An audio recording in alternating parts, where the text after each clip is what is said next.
Greece হাইটে গেছে তো হাইটে গেছে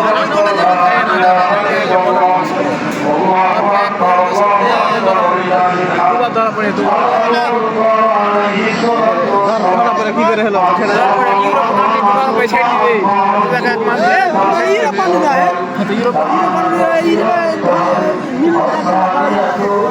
এখন 3 লাখ পাইছে। হ্যাঁ, তারপরে এখন এই কোম্পানিতে যাবে কিনা এখন মানে 8 ঘন্টা ডিউটি, তোর খাওয়া থাকাওয়ারি আর এই 2 লাখ টাকা বেতন দিবে। আবার কি জানিস দিছে আর কার্ড হয়ে গেছে বছর প্রতি 4 লাখ টাকা করে সরকার দিবে প্রতি বছরে। কানাকে 4 লাখ টাকা বাড়ি যা আর থাক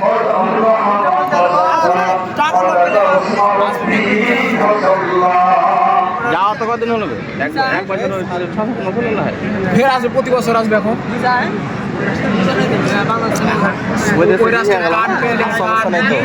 ওই সরকার এখন বৈধতা দিয়ে দেয় ওই সরকার এখন